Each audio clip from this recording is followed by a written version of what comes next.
ప్రభునామానికి మహిమ కలుగును గాక. చేరువచ్చిన మీ అందరికి కూడా నా హృదయపూర్వకమైనటువంటి వందనాలు తెలియజేస్తున్నాను. పరిశుద్ధ గ్రంథము నుండి ఆదికాండము 12వ అధ్యాయము 7వ వచనాన్ని చదువుకుందాం. నేను చదువుతున్నాను. యెహోవా అబ్రహామునకు ప్రత్యక్షమై నీ సంతానమునకు ఈ దేశం ఇచ్చేదనని చెప్పగా అతడు తనకు ప్రత్యక్షమైన యెహోవాకు ఒక బలిపీఠము కట్టెను. చిన్న ప్రార్థన చేసుకుందాం.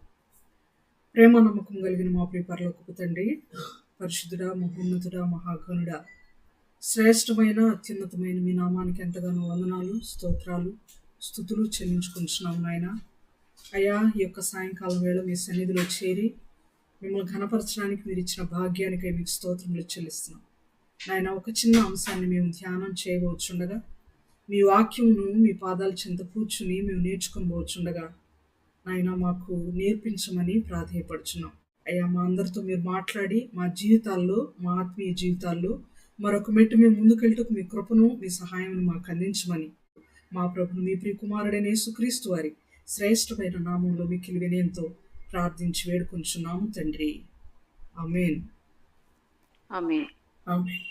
ప్రియులారా, ఈరోజు మనం నేర్చుకోబోయేటువంటి అంశం పేరు అబ్రహాము 4 బలిపీఠాలు. మన పితరులుగా చెప్పబడేటువంటి అబ్రహాము గారు, ఇస్సాకు గారు, యాకోబు గారు, వీళ్ళు ముగ్గురిని మనం గనక జ్ఞాపకం చేసుకుంటే అబ్రహాము, ఇస్సాకు, యాకోబు తదుపరి సక్సీడర్గా వారి తరువాత వచ్చేటువంటి లిస్టులో యోసేపు గారు కూడా ఉన్నారు. ఈ 4 వ్యక్తుల్ని ప్రాముఖ్యంగా మనం జ్ఞాపకం చేసుకుంటే నలుగురిలోనూ 4 రకాల ప్రత్యేకతలు ఉన్నాయి. మొదటిది, అబ్రహాము గారు అనగానే 4 బలిపీఠాలు మనకి జ్ఞాపకం రావాలి.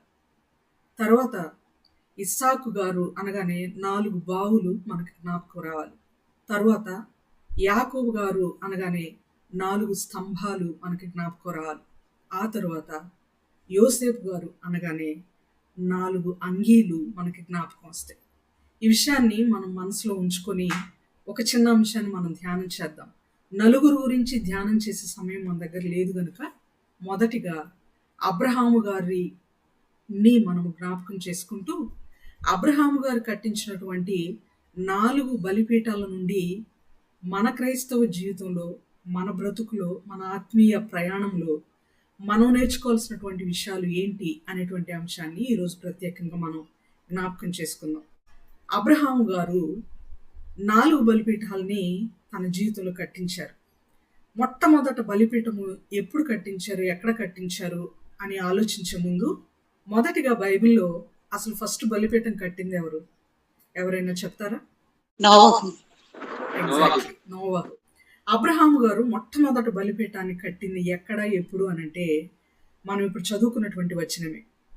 ఆదికాండంలో మరి 12వ అధ్యాయంలో 1 నుండి 7 వచనాలు గనక మీరు గమనిస్తే మీరు నోట్ చేసుకోండి, తర్వాత చదవండి. 1 నుండి 7 వచనాల్లో ఉన్నటువంటి సందర్భం ఏంటంటే అబ్రహాము గారితో దేవుని యొక్క వాక్యము లేకపోతే దేవుడు ప్రత్యక్షమై తనతో మాట్లాడుతూ నీవు లేచి నీ స్వదేశమును, నీ జనులను, నీ సంపదను అంతటిని విడిచిపెట్టి బయలుదేరి రా అని పిలిచినప్పుడు దేవుని పిలుపును బట్టి హారానులో తనకు కలిగిన సంపదను అంతటిని కూడా విడిచిపెట్టి అబ్రహాము గారు మొట్టమొదట కనానుకు వస్తారు.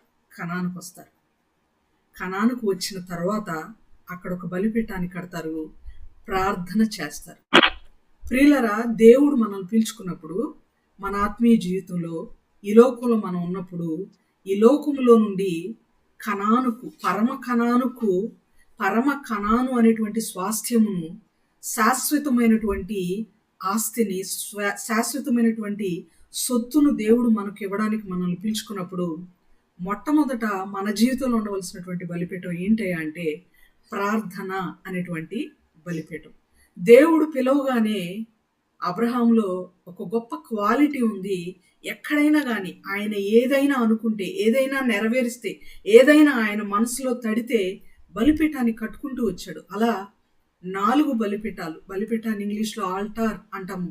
ఆ 4 ఆల్టర్స్ను 4 altars were built by Abraham అనేటువంటి విషయాన్ని మనం గుర్తుపెట్టుకోవాలి. మరి మన జీవితంలో ప్రార్థన అనే బలిపీఠం ఉందా లేదా? కేవలం ఒక అలవాటుగా ప్రార్థన అనే బలిపీఠం మన జీవితంలో ఉందా? కేవలం ఒక ఆచారంగా, ఒక హ్యాబిట్గా, ఒక రెగ్యులర్ ప్రార్థన చేయకపోతే క్రైస్తవులం కాదు అనుకుంటారేమో. లేవగానే ప్రార్థన చేయకపోతే దేవుడు మెచ్చుకోడేమో.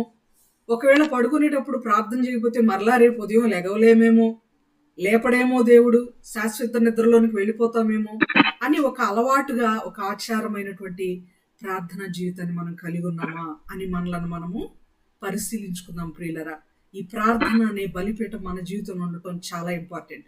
అయితే ఈ ప్రార్థన అనేటువంటి బలిపీఠం అబ్రహాము గారు కట్టినప్పుడు అక్కడ ఉన్నటువంటి పరిస్థితులు ఏంటంటే, కనానీయులు అక్కడ ఉన్నారు. కనానీయులు అంటే అన్యులు, దేవుణ్ణి ఎరుగని వారు.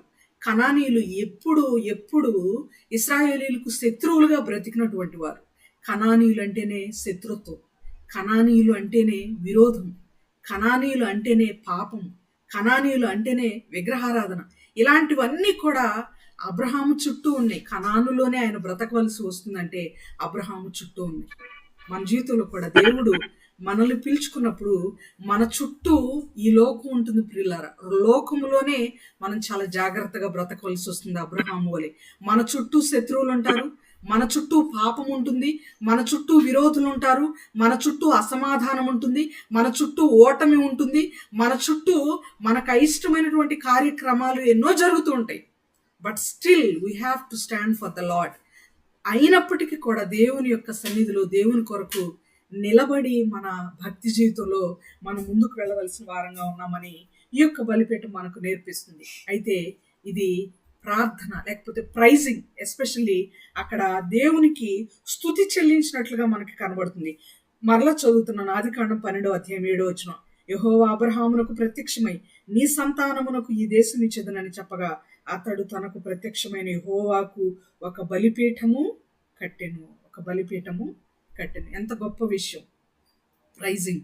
దేవుడు పిలవగానే స్తుతి చెల్లించడం, శత్రువులున్నా స్తుతి చెల్లించడం, కష్టాలున్నా స్తుతి చెల్లించడం, మనకు అయిష్టమైనటువంటి పరిస్థితులున్నా దేవునికి స్తుతులు చెల్లించడం అనేది చాలా important. This is altar of praising, లేక స్తుతి చెల్లించేటువంటి ఆల్టర్ అని మనము జ్ఞాపకం పెట్టుకుందాం ప్రియులారా. మరొక వచనంలోనికి మనం వెళ్దాం. అది రెండవ బలిపీఠము మనకి ఎక్కడ కనబడుతుందంటే సేమ్ బుక్ లో ఆదికాండంలోనే 12:8 కనుక మనం గమనిస్తే, అక్కడ నుండి అతడు బయలుదేరి బేతేలునకు తూర్పుననున్న కొండకు చేరి పడమటనున్న బేతేలునకు తూర్పుననున్న హాయికి మధ్యను గుడారం వేసి అక్కడ యెహోవాకు బలిపీఠము కట్టి యెహోవా నామమున ప్రార్థన చేశాను. మొదటిది ఆల్టర్ ఆఫ్ ప్రైజింగ్ లేకపోతే స్తుతి చెల్లించేటువంటి ఆల్టర్ అయితే, రెండవది ప్రార్థించేటువంటి ఆల్టర్. ఆల్మోస్ట్ రెండు ఒకటే, కానీ ప్రార్థనలో స్తుతి ఒక భాగము, మనకి కావలసిన రిక్వెస్ట్లు, మనకి కావలసినటువంటి విన్నపాలు తెలియచేయడం ఒక భాగము. ఇది కంప్లీట్గా విన్నపాలు తెలియచేసేటువంటి altar, prayer of altar of prayer. Second ఆల్టర్గా దీన్ని మనము పరిగణించవలసిందిగా నేను మీకు జ్ఞాపకం చేస్తున్నాను. ఇది ఆదికాండం 12:8 మనకి కనబడుతుంది పిల్లలు. మొదటిది స్తుతి చెల్లించేదైతే హెబ్రీ పత్రికలో 13:15 మనం ఎప్పుడు కూడా స్తుతియాగము చెల్లించవలసిన వారమై ఉన్నాము అని పౌలు గారు మనకి మెన్షన్ చేస్తూ ఉంటారు. ఆయన లెటర్స్లో ప్రతిదీ కూడా పాత నిబంధనలో దేవుడు అనేక మార్లు పితరులతో మాట్లాడినటువంటి అంశాలన్నిటినీ కూడా పౌలు గారు పదే పత్రికలు రాస్తున్నప్పుడు వాటిని మెన్షన్ చేస్తూ, వాటిని ఆ పాయింట్స్ని రైజ్ చేస్తూ మరీ విశదముగా వాటిని వ్యక్తీకరిస్తూ వచ్చినటువంటి వాడుగా కనబడుతూ ఉంటాడు ప్రియులారా. సో అలాగే ఈ ఆదికాండము 12:8 కనబడుతున్నటువంటి ఈ సెకండ్ ఆల్టర్, రెండవ బలిపీఠం ఏదైతే ఉందో అది మనకి ఎంతో గొప్ప బలిపీఠముగా, ప్రార్థన బలిపీఠంగా మనకి కనబడుతుంది. ఈ విషయాలు మనం ఎందుకు జ్ఞాపకం చేసుకోవాలంటే, రెండవ బలిపీఠం కట్టే ముందు అబ్రహాం గారు ఒక సెల్ఫ్ క్యాలిక్యులేషన్లోకి వెళ్ళాడు, సొంత లెక్కల్లోకి, సొంత నీతిలోకి వెళ్ళాడు. ఏంటి ఆ సొంత నీతి అంటే, ఐగుప్తులో కరవ వస్తుంది. కరవ వచ్చినప్పుడు ఏం జరుగుతుందంటే, ఆయన ఆ కరవును ఎక్సీడ్ అవ్వడానికి, ఆ కరవు నుండి తప్పించుకోవడానికి ఒక చోట నుండి మరొక చోటకి ప్రయాణం చేసేటువంటి వాడిగా ఉన్నాడు. ఆయన ఉన్నటువంటి చోట కరువు భారంగా ఉన్నందున ఆయన సొంత క్యాలిక్యులేషన్స్తో ఐగుప్తుకు వచ్చినటువంటి వాడిగా అబ్రహాం గారు మనకు కనబడుతున్నారు. వస్తూ కూడా అక్కడ చాలా మిస్టేక్స్ చేశారు ఆయన. తన భార్య చాలా సౌందర్యవతి కనుక తన భార్యను బట్టి ఎవరైనా తనని చంపేస్తారేమోనని అబద్ధం చెప్పడం స్టార్ట్ చేశాడు. ఓన్ క్యాలిక్యులేషన్తో వచ్చాడు. ఫస్ట్ మాత్రం దేవుడు పిలిస్తే వచ్చాడు. రెండవసారి వెళ్ళడం మాత్రం ఆయన దేవుని పిలుపు లేకుండా తన సొంత క్యాలిక్యులేషన్తో వెళ్ళడం జరిగిన తర్వాత ఏం జరిగిందంటే ప్రియులారా, తన సొంత క్యాలిక్యులేషన్తో వెళ్ళినప్పటికీ, అబద్ధం మాట్లాడినప్పటికీ తన తప్పును తెలుసుకొని మరలా తాను చేసినటువంటి మొదటి ప్లేస్కి ఆయన వచ్చి, తాను బలిపీఠం కట్టినటువంటి మొదటి ప్లేస్కి మరలా వచ్చి ఆయన అక్కడ ఒక బలిపీఠాన్ని మరలా కట్టినట్లుగా మనకి బైబిల్ తెలియజేస్తుంది. ఆ వచనం మళ్ళా చదువుదాం ప్రియులారా. ఆదికాండము 13వ అధ్యాయము 4వ వచనం ఒకసారి చదువుదాం. ఆదికాండము 13వ అధ్యాయము ఎవరైనా ఫాస్ట్ గా తీస్తే సహాయం చేయొచ్చు. ఆదికాండము మొదటి బలిపీఠం కట్టిన చోట చేరెను. అక్కడ అబ్రహాము యెహోవా నామమున ప్రార్థన చేసెను. చాలు. మొదట బలిపీఠము కట్టింది ఎక్కడ? మొదట బలిపీఠము కట్టింది కనానుకు చేరినప్పుడు. మరలా అక్కడికి చేరి ఆయన మరి ఒక బలిపీఠాన్ని కట్టాడు అనేటువంటి విషయాలు మనం గుర్తుపెట్టుకోవాలి ప్రియులారా. ఆయన కొన్ని ఓన్ ప్రపోజిషన్స్లో, ఓన్ క్యాలిక్యులేషన్స్లో, సొంత లెక్కలు, సొంత నీతిని ఉపయోగించినప్పటికీ తన తప్పు తెలుసుకొని మరలా మొదటికి వచ్చాడు. మన భక్తి జీవితంలో కూడా ప్రియులరా అనేక మార్లు మన భక్తిని పక్కన పెట్టి, దేవుని చిత్తాన్ని పక్కన పెట్టి, దేవుడు మన గురించి ఏం మాట్లాడుతున్నాడు, మన జీవితంలో ఆయన ఇష్టమేమైంది, ఆయన చిత్తమేమైందో వాటన్నిటిని పక్కన పెట్టి మన సొంత భక్తిలో మనం వెళ్ళిపోతాం. మన సొంత ఆలోచనలతో మనం వెళ్ళిపోతాం. స్వనీతిని ఆధారం చేసుకుంటాం. అలాంటివన్నీ కూడా దేవునికి ఇష్టమైనవి కావు. స్వనీతిని ఆధారం చేసుకొని వచ్చినప్పుడు అక్కడంతా కూడా ఫాల్స్హుడ్ని ఆయన చూశాడు, శత్రుత్వాన్ని చూశాడు, ఓటమిని చూశాడు. అన్ని చూసిన తర్వాత, కొన్ని అపజయాలు ఎదుర్కొన్న తర్వాత, కొంత నష్టాన్ని ఆయన భరించిన తర్వాత, కొన్ని అబద్ధాలు, విశ్వాస జీవితంలో పడిపోవడం, అలాంటివన్నీ రుచి చూచిన తర్వాత మరలా మొదట బలిపీఠం కట్టిన దగ్గరకు వచ్చాడు. అందుకే ప్రకటన గ్రంథంలో 7 సంఘాలతో ఒక సంఘంతో కూడా దేవుడు మాట్లాడిస్తూ యోహాను గారి ద్వారా అంటున్నటువంటి మాట ఏంటంటే, నీ దగ్గర అన్నీ బాగానే ఉన్నాయి, కానీ నీకుండిన మొదటి ప్రేమను నువ్వు వదిలితివని నీ మీద నేను నింద మోపుతున్నాను అంటాడు. ప్రియులారా, మనం ఎలా ఉన్నాం? మొదట దేవుడు పిలిచిన పిలుపును హత్తుకొని పిలుపు ప్రకారం ప్రయాణం చేస్తున్నామా? లేకపోతే మన సొంత నీతిలో, సొంత ఆలోచనతో, సొంత ప్రణాళికతో, సొంత ఓన్ ప్లానింగ్స్తో మన విశ్వాస జీవితంలో ముందుకెళ్తున్నామా? ఒకసారి మనం టెస్ట్ చేసుకోవాలని ప్రభు పేరట నేను మీకు జ్ఞాపకం చేస్తున్నాను. ఒకవేళ మన సొంత నీతిని ఆధారం చేసుకుని మనం బ్రతుకుతుంటే గనక ఇదే మనకి మిక్కిలి అనుకూల సమయం తిరిగి మొదటి స్థితికి రావడానికి, మొదటి ప్రేమను సొంతం చేసుకోవడానికి, మొదట ఉండినటువంటి ప్రేమను దేవుని పట్ల మనం కలిగి బ్రతకడానికి, ఆ మొదటి భక్తి, బాప్టిజం తీసుకున్నటువంటి కొత్తలో తాజాగా ఎలా ఉన్నామో, ఫ్రెష్ భక్తి ఎలా కలిగి ఉన్నామో, స్ట్రాంగ్గా దేవుని యొక్క సన్నిధిలో ఎలా వాడబడ్డామో, చర్చికి వెరీ అటెంటివ్గా, అలర్ట్గా ఎలా వెళ్ళేవాళ్ళము, దేవుని కొరకు ఎంత శ్రమనైనా ఎలా ఓర్చుకుని దేవుని కొరకు జీవితాన్ని హెచ్చించి సమయాన్ని కేటాయించి బ్రతికామో, ఆ విధంగా మొదటి ప్రేమలో, మొదటి భక్తిలో అలా ఉండాలని ప్రభు పేరుట నేను మీకు జ్ఞాపకం చేస్తున్నాను. అబ్రహాం గారు కూడా తన యొక్క మిస్టేక్స్ని తెలుసుకొని తిరిగి మరలా వచ్చినటువంటి స్థితి ఈ యొక్క ఆల్టర్ ఆఫ్ ప్రేయర్ మనకు తెలియజేస్తుంది. మొదటిది ఆల్టర్ ఆఫ్ ప్రైజింగ్. అవునా? మీరు ఫాలో అవుతున్నారని నేను అనుకుంటున్నాను, మిమ్మల్ని మాట్లాడించట్లేదు. రెండవది మొదటిది ఆల్టర్ ఆఫ్ ప్రైజింగ్, రెండవది ఆల్టర్ ఆఫ్ ప్రేయర్ ప్రియులరా. అయితే మూడవ ఆల్టర్ కూడా ఆయన కట్టించారు. మూడవ ఆల్టర్ దగ్గరికి మనం వెళ్దాం. ఆదికాండమే 13వ అధ్యాయము 18వ వచనం చదువుదాం. ఆదికాండము, the book of Genesis, chapter 18th verse please. Yes. అప్పుడు అబ్రహాము తన గుడారము తీసి హెబ్రోనులోని మమ్రే దగ్గరనున్న సింధూర వృక్షములో దిగి అక్కడ యెహోవాకు బలిపీఠం కట్టెను. ఇది మూడవ బలిపీఠము.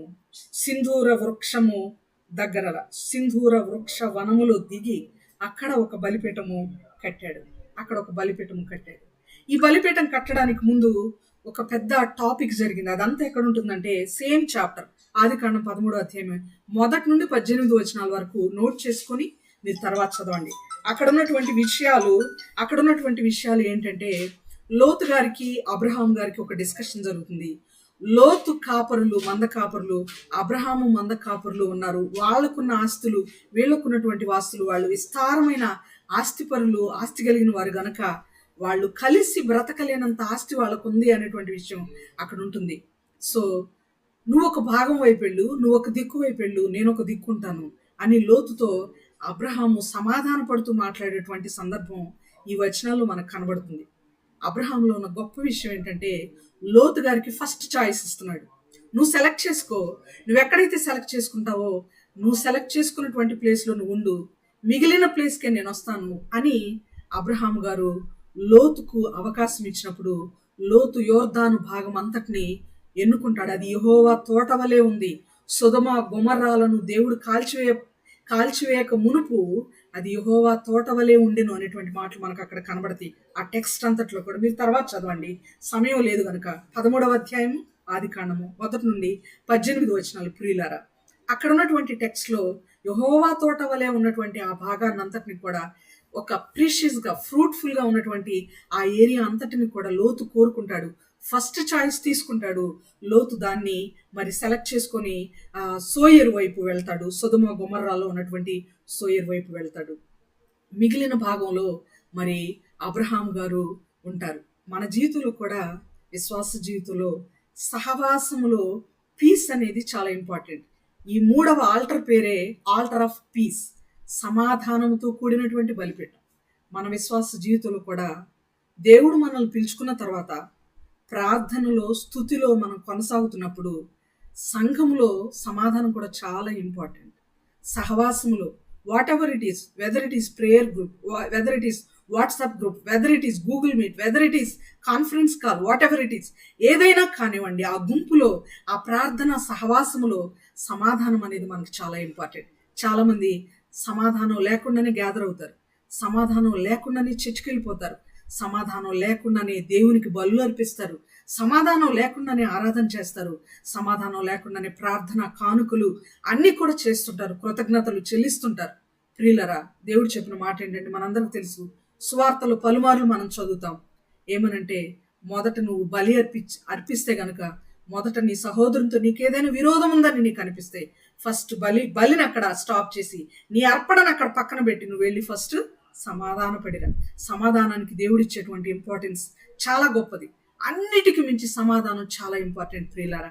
ఆయన సమాధానకర్త, షాలేము రాజ్, ఆయన సమాధానానికి అధిపతి, సమాధానకర్త అనేటువంటి పేరు ఆయనకుంది యెషయా గ్రంథం ప్రకారం. ప్రియులారా, సమాధానం మనలో ఉందా? మనము సమాధానము కలిగి భక్తి జీవితంలో బ్రతుకుతున్నామా? మన అయ్యగారులతో కదా, మన బ్రదర్స్తో, మన సహవాసంలో ఉన్న సిస్టర్స్తో, అధికారులతో, మనల్ని పాలిస్తున్నటువంటి వారితో, ఇంటి యజమానితో, ఇంట్లో అత్తగారితో, మామగారితో, ఇరుగు పొరుగు వారితో, బంధువులతో, తల్లిదండ్రులతో సమాధానం కలిగి మనం బ్రతుకుతున్నామా? సమాధానము అనేటువంటి బలిపీఠము మన జీవితంలో, మన బ్రతుకులో ఉందా అనేటువంటి ప్రశ్న మనం వేసుకుందాం ప్రియులారా. లోతుతో సమాధాన పడి ఆయన అక్కడ ఒక బలిపీఠాన్ని కట్టాడు. మరి లోతుతో సమాధానంగా మాట్లాడిన తర్వాత ఆయన ఒక బలిపీఠాన్ని కట్టినట్లుగా మనకి కనబడుతుంది. 4వ బలిపీఠం దగ్గరకు మనం వెళ్దాం ప్రియులారా. ఆదికాండము 22వ అధ్యాయము 9వ వచనం చదువుదామా? ఆదికాండం 22వ అధ్యాయము 9వ వచనం మనందరికి తెలుసు. అలాగూ వారిద్దరు కూడి వెళ్లి దేవుడు అతనితో చెప్పిన చోటికి వచ్చినప్పుడు అబ్రహాం అక్కడ బలిపీఠమును కట్టి కట్టెలు చక్కగా పేర్చి తన కుమారుడు ఇస్సాకును బంధించి ఆ పీఠము పైన కట్టెల మీద ఉంచెను. ఇది 4వ బలిపీఠం. ఒకసారి రిపీట్ చేసుకుందామా? మొదటి బలిపీఠం పేరేంటి? The altar of praise. Right, స్తుతి అనే బలిపీఠం, ఆల్టర్ ఆఫ్ ప్రైజ్. రెండవది ఆల్టర్ ఆఫ్ ప్రేయర్, ప్రార్థన అనేటువంటి బలిపీఠం. మూడవది ఆల్టర్ ఆఫ్ పీస్, సమాధానము అనేటువంటి బలిపీఠం. Thank you so much.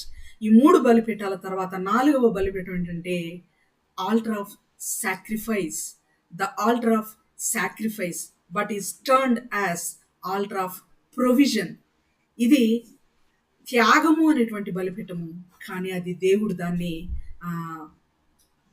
Provision అంటే ఏమంటాము, ఏర్పాటు, లేకపోతే యెహోవా ఈరే, యెహోవాయే చూసుకొను, యెహోవాయే సిద్ధము చేయను, యెహోవాయే దయచేయను, ఇలాంటి అర్థాలు ఇచ్చేటువంటి ఆల్టర్ ఆఫ్ ప్రొవిజన్గా దేవుడు దాన్ని కన్వర్ట్ చేశాడు. 4వది altar of sacrifice or altar of provision అని మనం రాసుకోవాలి. ఈ 4వ బలిపీఠాన్ని ఏ సందర్భంలో కట్టాడో మనం రిపీట్ చేసుకోకపోయినా మనకు గుర్తుంది. ఒక్కడైనటువంటి కుమారుడు ఇస్సాకు గారు అబ్రహాముకు లేక పుట్టినటువంటి ముద్దుల కుమారుడు, ప్రియమైన కుమారుడు. ఆ కుమారుణ్ణి ఇవ్వమని దేవుడే స్వయంగా అడిగినప్పుడు అక్కడ 22వ అధ్యాయము ఆదికాండం 1వ వచనంలో ఉంటుంది. ఆ సంగతులు జరిగిన తర్వాత దేవుడైన యెహోవా అబ్రహామును పరిశోధించేవాడు దేవుడు. పరిశోధన అంటే testing. God will test us. ప్రార్థన చేస్తున్నప్పుడు, స్తుతి చెల్లిస్తున్నప్పుడు, సమాధానంగా మన జీవితం కొనసాగుతున్నప్పుడు, మన భక్తిలో మనం ముందుకెళ్తున్నప్పుడు దేవుడు మన విశ్వాసాన్ని పరీక్షిస్తాడు, మనకి టెస్ట్ ఇస్తాడు. పరిశోధించేవాడుగా దేవుడు మన జీవితంలో ఉన్నాడు. God will test, Satan will tempt. దేవుడు పరిశోధించేవాడిగా ఉన్నాడు. ఇక్కడ కూడా దేవుడు పరిశోధిస్తున్నాడు. నీకుక్కడే ఉన్న కుమారుని నాకివ్వు, నాకు అర్పించు అన్నప్పుడు, నో ప్రభా, అలా కాదు ప్రభా, ఇప్పుడే కదా ప్రభా నువ్వు ఇచ్చావు, అప్పుడే తీసుకుంటావా? ఒక్కడే కదా ప్రభా, ఇంకొకడు లేడు కదా, ఇదేంటి ప్రభా, అలా ఏంటి ప్రభా? ఇలాంటి క్వశ్చన్స్ ఏమీ అబ్రహాము అడగలేదు. ఎంత గొప్పవాడంటే అబ్రహాము ఒక్కడే అయ్యున్న, సమస్తము తన కుమారుడే అయి బ్రతుకుతున్న అబ్రహాము లేక పుట్టినటువంటి తన కుమారుని ఇవ్వడానికి ఏమాత్రము వెనకడుగు వేయలేదు. ఇంకను పౌలు గారు అబ్రహాం గురించి ఇచ్చినటువంటి ఒక డిక్లరేషన్ ఏంటో తెలుసా ప్రియులరా? చాలా అద్భుతమైన మాట అది. ఏంటంటే, అబ్రహాము తన కుమారుణ్ణి అర్పించేటప్పుడే బలివ్వమని చెప్పినటువంటి దేవుడు మరణించిన నా కుమారుణ్ణి తిరిగి లేపగలడు, మరణించే నా కుమారుణ్ణి నేను తిరిగి పొందుకుంటాను అని నమ్మాడంట. ఎంత గొప్ప మ్యాటర్ అది, ఎంత గొప్ప మ్యాటర్. చూద్దాం ఆ మాట. హెబ్రీ పత్రిక 11వ అధ్యాయము 19వ వచనం ప్లీజ్. హెబ్రీలకు రాసిన పత్రిక 11వ అధ్యాయము 19వ వచనం. అబ్రహాము శోధింపబడి విశ్వాసం బట్టి ఇస్సాకును బలిగా అర్పించెను. ఎవడా వాగ్దానములు సంతోషంతో అంగీకరించును, ఇస్సాకు వలనైనది నీ సంతానం అనబడునని ఎవనితో చెప్పబడెనో, ఆ అబ్రహాము మృతులను సహితము లేపుటకు దేవుడు శక్తిమంతుడని ఎంచిన వాడే తన ఏక కుమారుని అర్పించి ఉపమాన రూపంగా అతన్ని మృతుల నుండి మరలా పొందెను. చాలు ప్రియుల, తన ఏక కుమారుని అర్పించి ఉపమాన రూపముగా అతనిని మృతులలో నుండి మరలా, ఆ వర్డ్ మీరు చదవండి, అతనిని మృతులలో నుండి మరలా పొందెను. He has already received it. He has already got it. అతను ఆల్రెడీ పొందాడు, దాన్ని పోగొట్టుకోవట్లేదు. ఇక్కడ అబ్రహాము పొందుతున్నాడు. త్యాగంలో ఉన్నటువంటి గుణము ప్రియులారా, ఇది త్యాగంలో ఉన్నటువంటి అద్భుతమైన కార్యం. ఇచ్చుటలో ఉన్నటువంటి ఆశ్చర్యకరమైనటువంటి కార్యం ఏంటంటే, ఇచ్చేస్తున్నాడు అబ్రహాము, కానీ ఇన్ రిటర్న్ ఒక ఉపమాన రూపముగా ఆయన పొందాడు కుమారుణ్ణి అనేటువంటి మాటలు ఎంత చక్కగా పొందుపరిచాడు పౌలు గారు. అద్భుతంగా ఉంటుంది ప్రియులారా ఈ వచనం. ఆల్రెడీ మృతులలో నుండి మరలా పొందెను. సాక్రిఫైస్ అనుకుంటాం మనం, ఇస్తే మన పోతుంది అనుకుంటాం మనం, కానీ తిరిగి పొందుతున్నాం. ఇచ్చిన ప్రతిసారి పొందుతున్నాం అనేటువంటి మాటను మనం గుర్తుపెట్టుకో. ఇచ్చిన ప్రతిసారి పొందుతున్నాం అనేటువంటి మాటను మనం గుర్తుపెట్టుకో. సమస్తము దేవునికి ఇచ్చేటువంటి నేచర్ అబ్రహాంలో ఉంది. ఆల్టర్ ఆఫ్ సాక్రిఫైస్, సమస్తమును ఇచ్చేటువంటి నేచర్ కలిగినటువంటి అబ్రహాము తిరిగి పొందుకున్నాడు. ఆల్టర్ ఆఫ్ ప్రొవిజన్ పొందుకున్నాడు ప్రియులారా, పొందుకున్నాడు. అంత మాత్రమే కాదు అబ్రహాం గారి గురించి ఆలోచన చేస్తే ఆయన ఫ్రెండ్ ఆఫ్ గాడ్ అనేటువంటి బిరుదు ఆయనకుంది. అంతేకాదు, ఫౌండర్ ఆఫ్ నేషన్స్ అనేటువంటి బిరుదు ఆయనకుంది.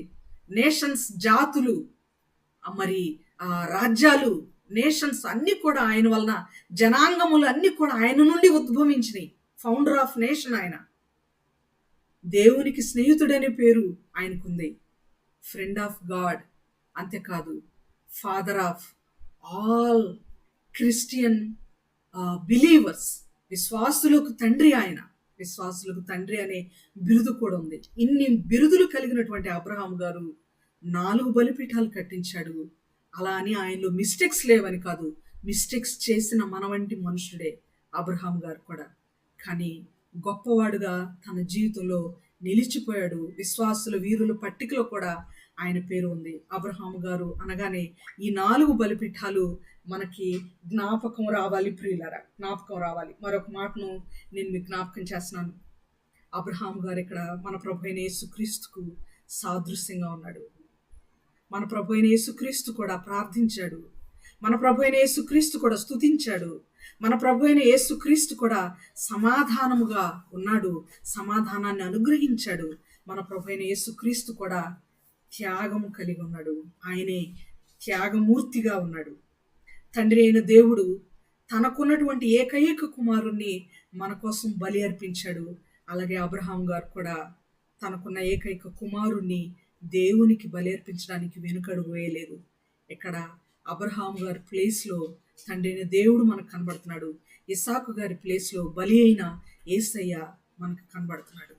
నేను ముందుకు వెళ్తున్నాను. 2-3 వచనాలు చదివి ముగిస్తాను. రోమపత్రిక 8వ అధ్యాయము 32వ వచనం చదువుదాం. చాలా గొప్ప విషయం అక్కడ మనకు కనబడుతుంది. రోమీలకు రాసినటువంటి పత్రిక 8:32. తన సొంత కుమారుని అనుగ్రహించుటకు వెనుతీయక మన అందరి కొరకు ఆయన అప్పగించిన వాడు ఆయనతో పాటు సమస్తమును మనకెందుకు అనుగ్రహింపడు? చాలు. దేవుణ్ణి ఇవ్వడానికి, యేసు ప్రభువుని ఇవ్వడానికి, సొంత కుమారుడు అంటే యేసుక్రీస్తు వారు తననివ్వడానికి వెనుక తీయని మన దేవుడు మనందరి కొరకు ఆయన అప్పగించిన వాడు ఆయనతో పాటు సమస్తమును మనకెందుకు అనుగ్రహింపడు? తన కుమారుడు అంటే సమస్తము తన కుమారుడే. అబ్రహాం గారికి ఇక్కడ సమస్తమయ్యున్న ఇస్సాకునివ్వడానికి వెనుకాడలేదు. కానీ ఇస్సాకుతో పాటుగా సమస్తమును తండ్రి అయిన దేవుడు అబ్రహాంకి ఇచ్చాడు. ఇక్కడ మనం అర్థం చేసుకోవాల్సిన చాలా గ్రేట్ లాజిక్ ఏంటంటే, దేవుడైన యెహోవా తన కుమారుడైన యేసుక్రీస్తును మనకిచ్చినప్పుడు యేసుక్రీస్తుతో పాటు సమస్తాన్ని మనకి ఎందుకు ఇవ్వడు? ఆయన సాక్రిఫైస్ చేశాడు, అలాగే ప్రొవిజన్ కూడా ఇస్తున్నాడు. The altar of sacrifice at the same time the altar of provision.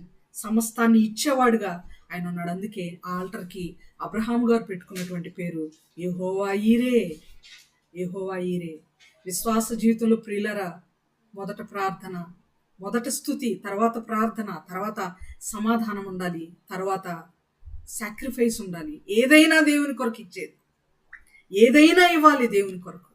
అసలు ఈ బలిపీఠం అంటేనే ప్రార్థన, బలిపీఠం అంటేనే మందిరం, బలిపీఠం అంటేనే దేవుని సన్నిధి, బలిపీఠం అంటేనే దేవుని కొరకు ప్రార్థించడం, స్తుతించడం, యజ్ఞయాగాలు చేయడం, అర్పణలు అర్పించడం, కృతజ్ఞత చెప్పడం, స్వేచ్ఛార్పణలు, బలులు ఇవన్నీ చేయడం బలిపీఠం అంటే, పాత నిబంధన మొత్తంలో కూడా.